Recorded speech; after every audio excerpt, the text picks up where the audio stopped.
Oke, teman-teman, banyak sekali inputan tadi ya. Kalau tadi berbicara perencanaan, berarti nggak boleh lebih besar pasak daripada tiangnya, dana darurat harus ada, kontrol hutang, dan biar nggak mental breakdance gitu ya, harus punya asuransi. Nah, berbicara soal asuransi, ini adalah cara kita untuk memproteksi resiko, karena resiko tak terelakkan. Tadi kalau disampaikan oleh Bu Nina, asuransi kesehatan adalah yang paling major utama harus kita persiapkan dalam perencanaan keuangan. Bagaimana asuransi dalam membantu kita membentuk resolusi keuangan dalam memproteksi kehidupan kita di masa yang akan datang? Langsung saja kita sambut ke pembicara berikutnya, Pak Novi Andrianto. Ya, selamat pagi Pak Novi. Selamat pagi Mbak Umi. Selamat Silakan, pagi Pak Novi. teman-teman semua.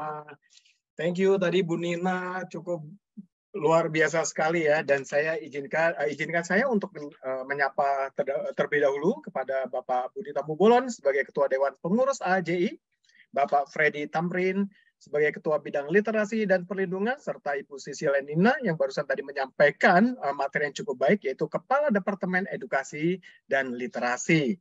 Sebelum saya mulai terkait dengan asuransi, boleh izinkan saya untuk berpantun sejenak, Mbak Umi. Ada kertas diberi perkat, kertasnya kuat, dalamnya hangat. Selamat aktivitas, wahai sahabat. Semoga kita tetap semangat. Oke. Nah, Bapak Ibu semua, teman-teman semua yang ada di sini, sebelum kita bicara tentang asuransi, kita bicara sebetulnya dari huruf B ke huruf D. Apa itu dari huruf B ke huruf D, yaitu birth dan death. Di tengah-tengah kelahiran, gitu ya, di tengah-tengah kelahiran, di situ ada kematian nih Bapak Ibu. Nah, di antara huruf B dan D itu ada huruf C. Apa itu? Choice. Yaitu Bapak Ibu akan diminta untuk memilih mau menghadapi resiko seperti apa. Pilihannya ada di Bapak Ibu. Bagaimana menjalani hidup ini. Boleh panitia untuk next slide selanjutnya. Nah, Bapak Ibu kita lihat bahwa cinta itu perlu persiapan nyata. Katanya sih seperti itu tuh, betul nggak? Tanpa adanya persiapan yang nyata, buat apa adanya cinta? Benar ya? Karena cinta punya tujuan masa depan. Jadi seperti yang saya sampaikan tadi, ada kelahiran, pasti ada yang namanya kematian. Di tengah-tengah itu ada huruf C, yaitu choice, di mana kita selalu menghadapi yang namanya resiko. Tadi Pak Budi Tambubolon mengatakan bahwa salam sehat. Selalu Ibu Nina juga bilang salam sehat. Kenapa? Di dalam hidup pasti ada yang namanya resiko. Kita ingin selalu hidup lebih enak, lebih nyaman, lebih sehat. Tapi yang namanya sakit kita tidak pernah tahu, Bapak Ibu semua. Nah, yang kita harus perhatikan di sini adalah kalau sampai kita sakit di tengah-tengah melakukan perjalanan hidup, apa yang akan terjadi? Pasti akan kita mengalami yang namanya tagihan atau bill yang ditujukan kepada kita sejumlah uang tertentu. Karena kita nggak pernah tahu Bapak Ibu, kapan check in, kapan check out. Kalau di hotel mungkin check in-nya tahu, check out-nya tahu. Tapi kalau di rumah sakit, kapan kita check in kita nggak pernah tahu, check out-nya pun nggak pernah tahu. Artinya kita harus memiliki budget yang cukup besar di dalam mempersiapkan resiko ini. Jadi Bapak Ibu semua, yang namanya sehat itu adalah sesuatu yang sangat berharga, sesuatu yang sangat mahal.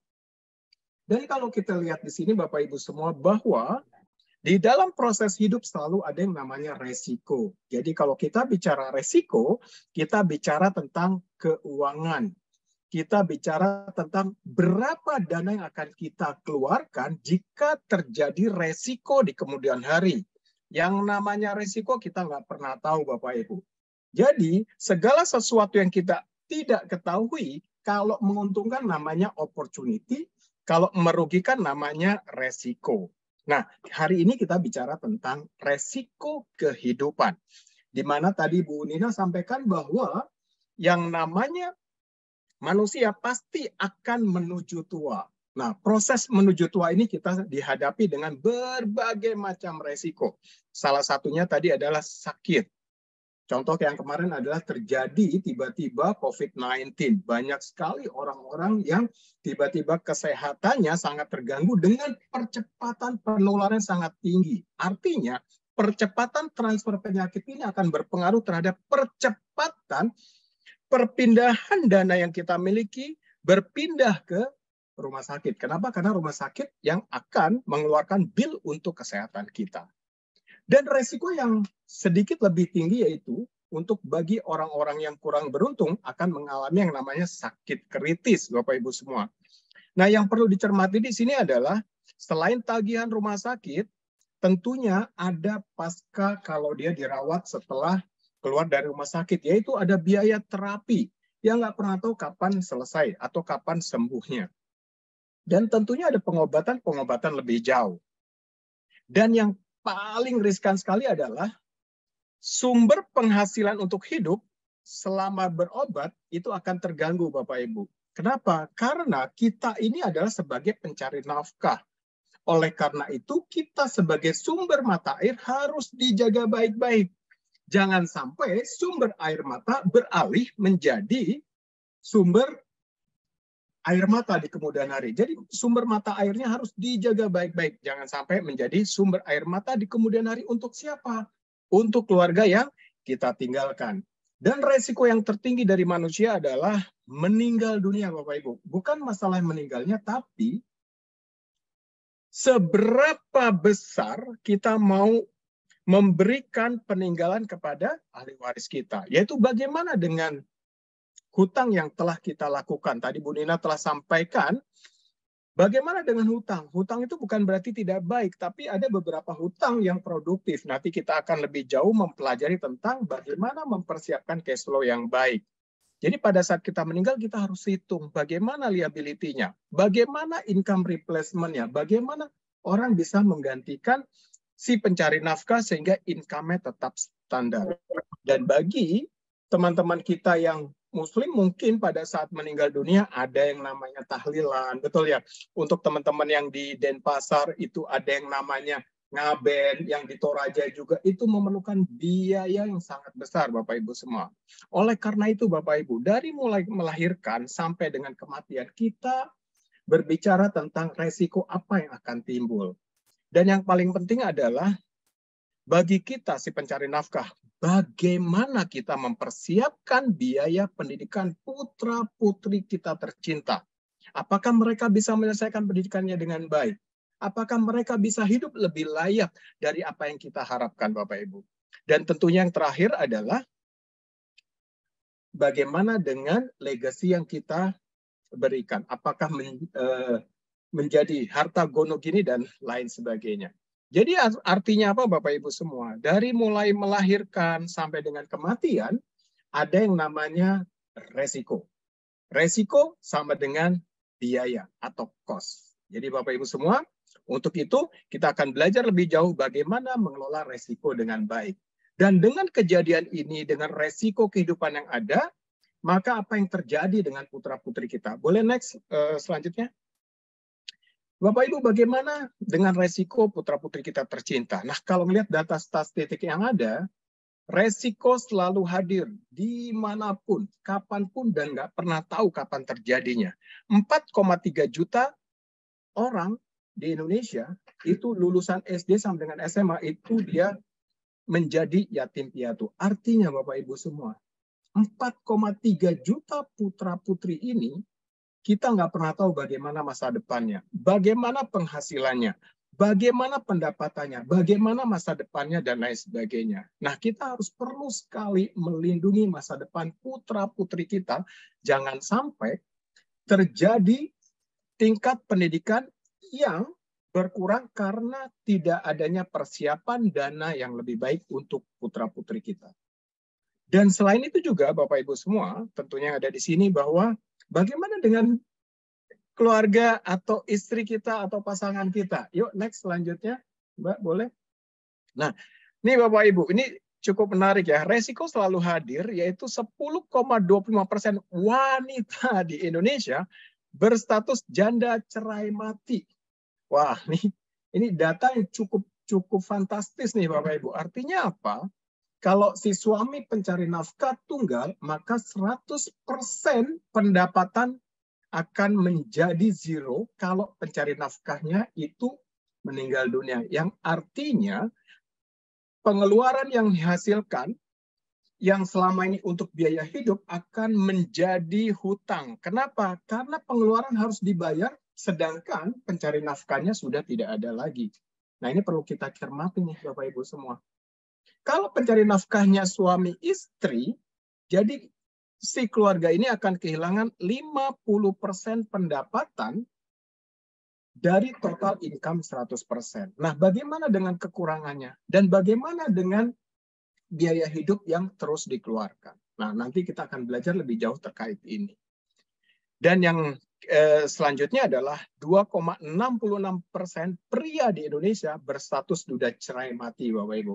Artinya banyak sekali resiko yang dihadapi suami istri ini adalah cukup tinggi di Indonesia ataupun bahkan di seluruh dunia. Yang artinya persiapan perencanaan masa depan itu sangat penting, Bapak Ibu semua. Jadi kalau kita lihat di sini, kalau kita bicara resiko, berarti kita bicara dengan sesuatu yang tidak pernah kita ketahui.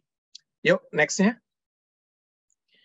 Nah, untuk melindungi keluarga yang ditinggalkan, bagaimana caranya? Ya, kita lihat ya, Bapak Ibu semua.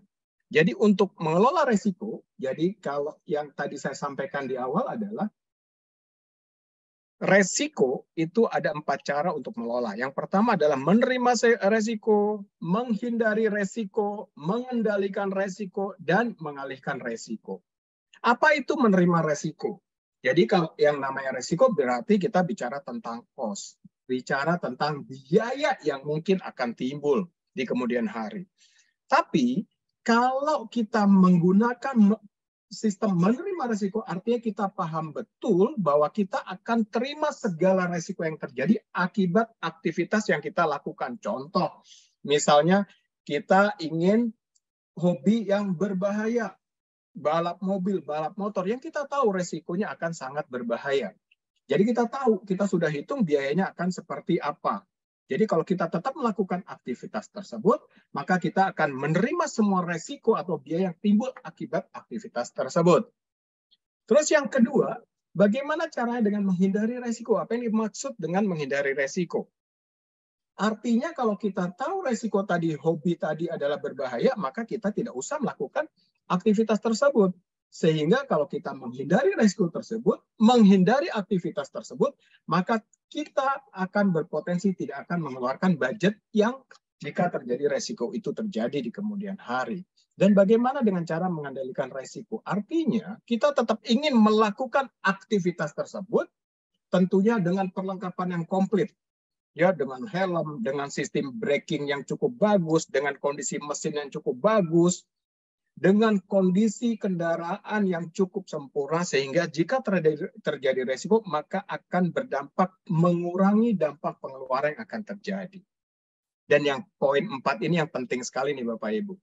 Kita tahu resikonya, kita tahu dampaknya, kita tahu bahayanya, maka yang keempat ini adalah yang mengalihkan resiko. Artinya segala bentuk biaya, kerugian yang terjadi akibat aktivitas tersebut dialihkan ke perusahaan asuransi. Oke, next. Nah, kalau kita melihat bahwa orang akan melihat apa itu asuransi, gitu ya.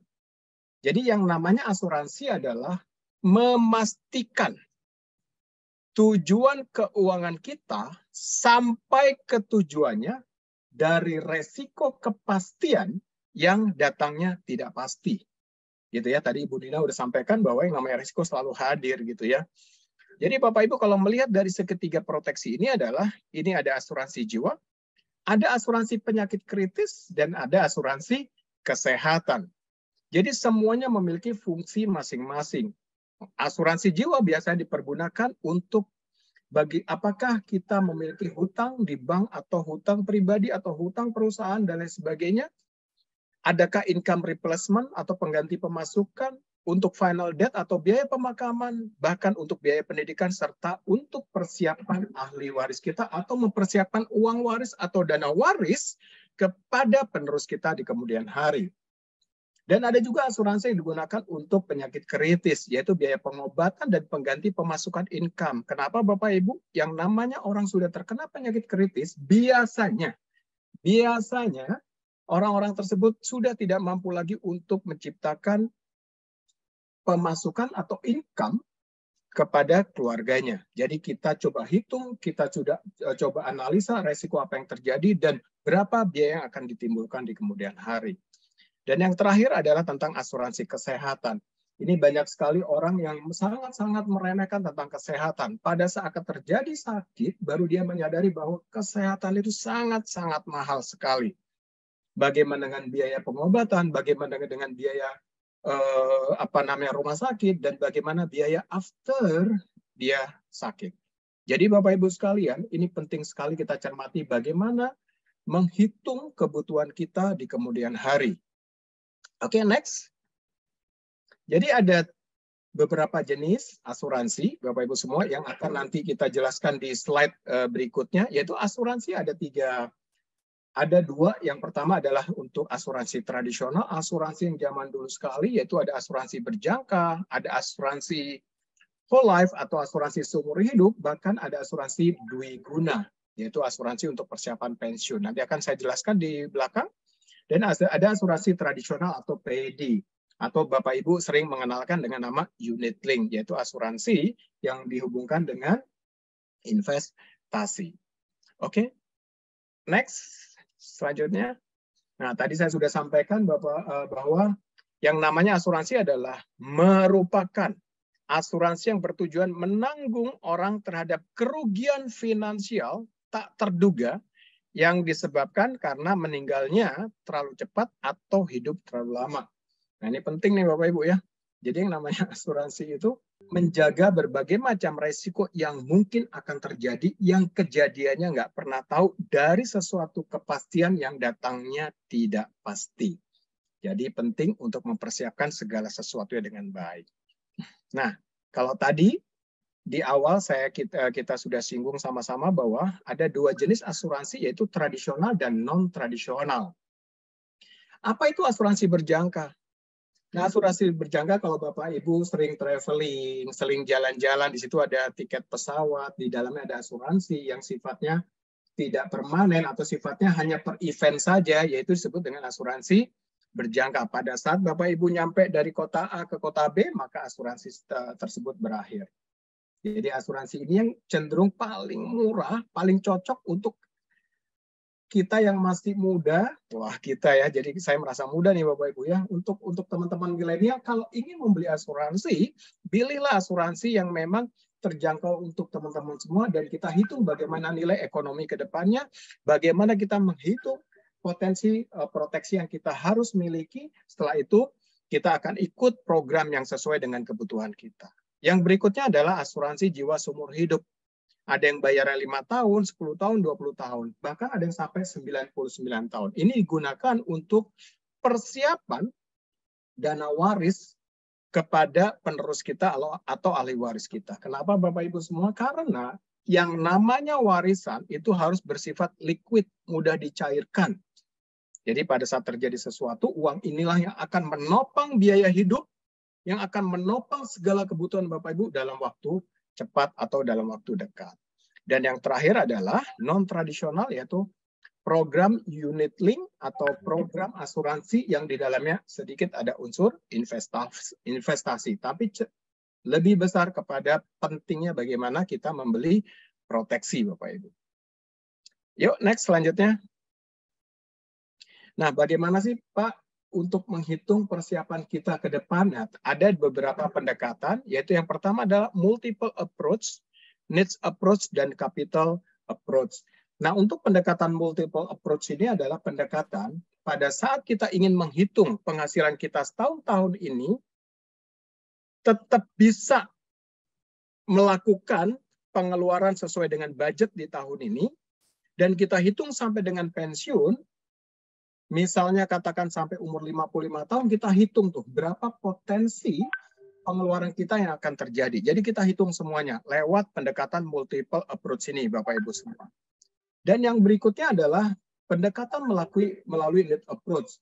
Lebih detail lagi, yaitu kita menghitung tingkat inflasi, kita menghitung tingkat resiko yang terjadi, pekerjaannya apa, kita menghitung juga usia anak yang akan kita berikan legacy, dan yang berikutnya kita hitung juga apakah istri bekerja atau tidak. Jadi pendekatan untuk menghitung asuransi jiwa cukup kompleks Bapak Ibu. Tapi nanti Bapak Ibu akan mendapatkan satu arahan dari para pemasar asuransi bagaimana kita membeli asuransi yang baik dan benar. Dan yang terakhir adalah capital needs approach. Kita menghitung inflasi, kita menghitung tingkat resiko, kita menghitung berapa usia yang akan pensiun, anak usia pensiun berapa, kita hitung secara detail, asetnya juga kita hitung semua berapa. Bahkan untuk pendekatan kebutuhan modal atau capital needs approach ini lebih dalam lagi. Kenapa? Karena kita mengutamakan kepentingan nilai proteksi yang cukup besar. Jadi penting sekali Bapak Ibu sebelum membeli asuransi, Bapak Ibu semua harus menanyakan betul tentang kebutuhan asuransi yang seperti apa yang kita butuhkan. Yuk, next Bapak Ibu semua. Nah, pentingnya asuransi dalam kehidupan manusia. Tentunya yang pertama nih, mengganti penghasilan yang hilang, udah pasti ya. Jadi mata air itu harus dijaga, jangan sampai menjadi air mata di kemudian hari. Tadi Bu Ninia sudah sampaikan, sisihkan bukan sisakan. Kalau sisakan dulu baru sisihkan, nanti susah untuk beli susu, katanya begitu. Dan yang berikutnya adalah membantu untuk merencanakan masa pensiun. Jadi masa pensiun itu harus direncanakan dengan baik. Mau seberapa besar kehidupan kita yang akan datang. Berapa pengeluaran kita ingin lakukan pada saat kita usia pensiun. Jadi harus dihitung baik-baik teman-teman semua. Dan yang ketiga, membawa ketenangan pikiran, peace of mind. Tadi Bu Dina katakan bahwa yang namanya asuransi itu adalah untuk membawa ketenangan pikiran. Contohnya, kalau kita parkir di mobil, kalau kita memparkir mobilnya, tentunya di situ mobil kita kunci. Kuncinya bentuknya kecil. Bukan masalah kecilnya, tapi masalah ketenangan jiwa kita bahwa mobil kita sudah dikunci dengan baik. Bendanya kecil, tapi manfaatnya cukup besar. Dan yang keempat adalah melindungi masa depan anak.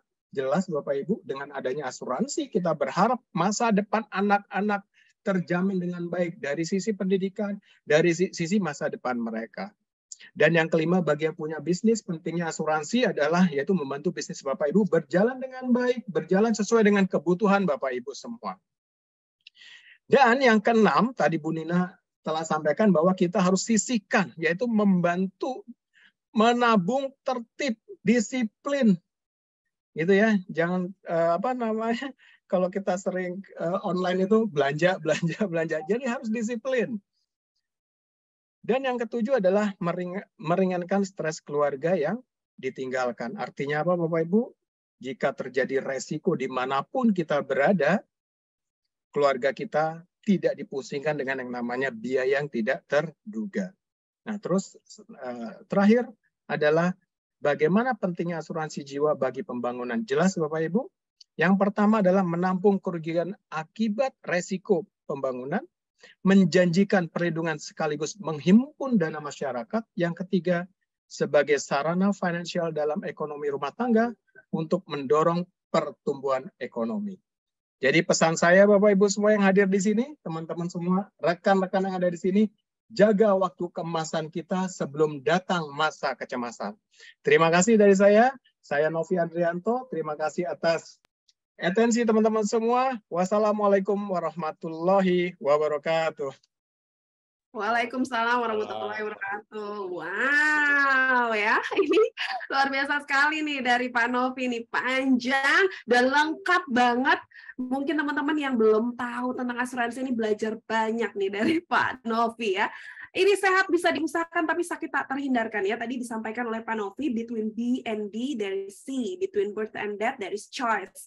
Hidup itu penuh pilihan teman-teman. Persiapan adalah salah satu pilihan yang akan menentukan masa depan kita. Kalau misalkan tadi ada bicara soal sakit ya, ada yang biaya kecil, biaya besar, ada juga yang namanya sakit kritis nih teman-teman. Tadi kalau diterangkan sama Pak Novi, ada tagihan rumah sakit yang akan keluar pada saat kita check out dan kita akan terkaget-kaget dengan jumlahnya. Tetapi setelah keluar pun nggak sampai di situ. Tetapi ada lagi treatment cost yang harus kita pikirkan pada saat kita menderita sakit kritis. Which is itulah kita perlu namanya proteksi dari asuransi. Di luar itu apalagi? Tadi Pak Novi berbicara mengenai biaya meninggal dunia, untuk pemakaman, upacara adat, untuk menciptakan warisan, persiapan untuk dana pendidikan gitu ya, proteksi agar dana pendidikannya nggak gonjang-ganjing apabila terjadi sesuatu sama keluarga gitu ya, apalagi si pencari nafkah. Dan semua ini tadi ada satu kata yang menarik nih, sumber mata air dijaga, jangan sampai berubah jadi air mata, yaitu dengan persiapan asuransi untuk mencegah hilangnya penghasilan dan menurunnya gaya hidup. Karena terjadinya resiko itu akan mempengaruhi mental kita. Nanti mental breakdance lagi ya kalau katanya Bu Nina.